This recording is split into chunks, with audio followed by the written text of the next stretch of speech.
On peut aller. Merci à M. William, stagiaire ici avec nous. Et donc, on a pris la décision d'être aussi dans les coins reculés du monde, parce qu'il y a des problèmes de développement des transports, et ça pose un souci. Nous sommes dans un village planétaire, et donc on peut faire le distanciel, des cours à distance, et pour essayer un peu d'encourager ceux qui sont pas avec nous ici en France. Et donc, nous sommes allés chercher, pour faire la loi de Pareto, des éminents professeurs adjoints, c'est-à-dire des maîtres de conférence à l'université. Tout le monde connaît, Régis Bourdonnais et Philippe Valin. J'ajouterai Pimor au passage. Et sans oublier aussi que j'ai été enseigné par Mme Jacqueline Fourassier, que vous connaissez, du Conservatoire national des arts et métiers, qui est une redoutable, en tout cas, professeure, qui a beaucoup écrit des livres. Brian, les brouillons, on ne veut pas trop. Parce que là, on est avec le monde entier.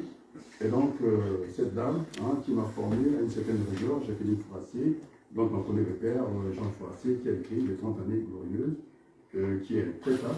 J'ajouterai aussi Jean Bénard en microéconomie approfondie à la Sorbonne. Et donc, c'est une décision. Il sera question à certains moments de resserrer les distances avec le reste du monde. Je pense à l'Université du Congo. Et j'envoie le message au président de l'Université du Congo, M. Gauton, je pense, en Zoto. Eh bien, il faut ouvrir l'espace de l'université et on ne veut pas se distraire à l'université. Nous avons besoin de beaucoup de médecins.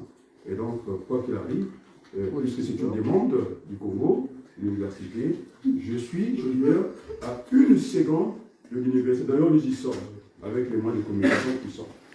Et donc, c'était la loi de Pareto. J'ai demandé, tu peux dire ton prénom si ça ne te dérange pas.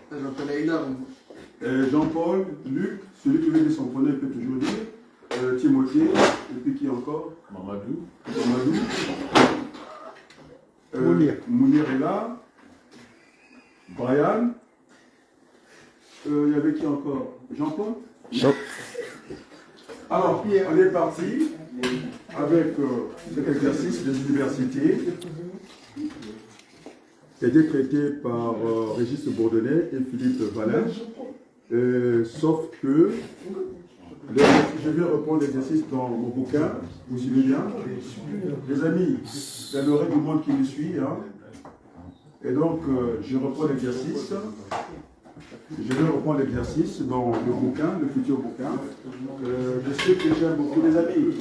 Les amis, c'est tout pour nous. Ça va prendre 5 minutes, c'est un résumé du cours.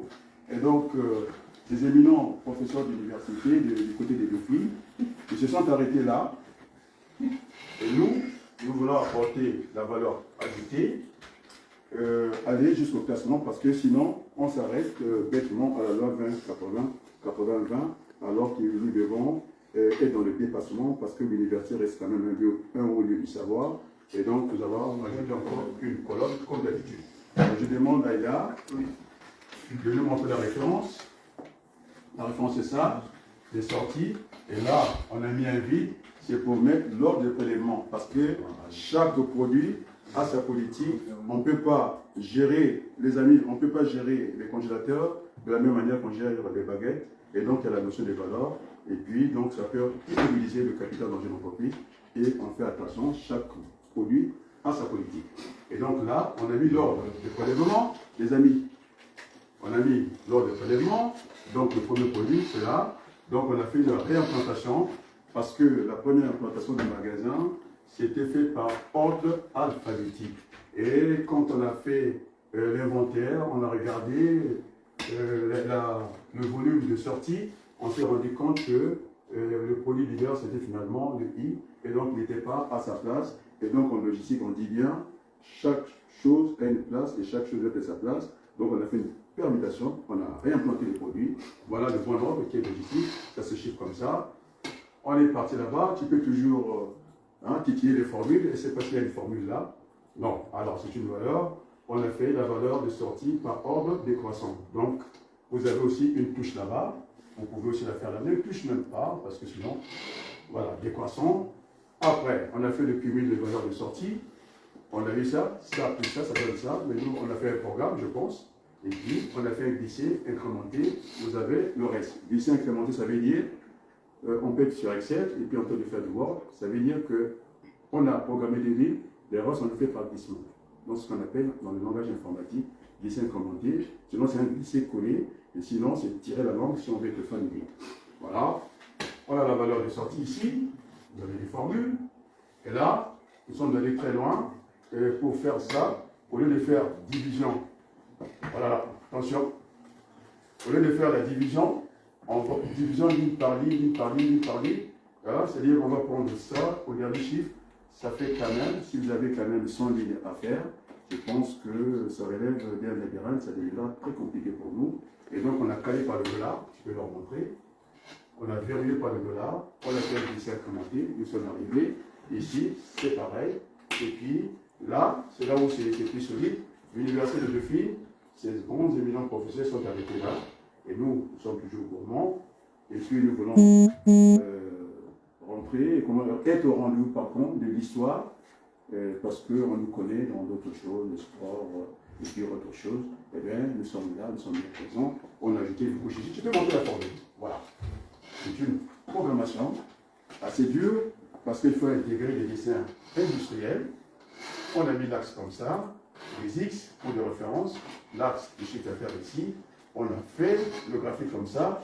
On a commencé à lire du côté gauche, vu de gauche, pour voir que quand on est à 80% ici, eh bien, c'est le point C qu'on voit. Et on a changé encore pour aller voir l'axe des abscisses, c'est-à-dire l'axe des X. On a trouvé 80%, quel est le point on voit quand on est en vue des dessous. Je pense que, non, en vue des dessus, je pense qu'on voit d'abord B avant d'avoir C, avant d'avoir, pardon, A de ce côté-là. Et puis le A, on le pose tranquillement. Vous avez la formule qui est là. Voilà notre modeste contribution avec le reste du monde. Nous avons toutes les nationalités, Côte d'Ivoire et la France, tout le monde est la Je vous dis un grand merci et bon appétit.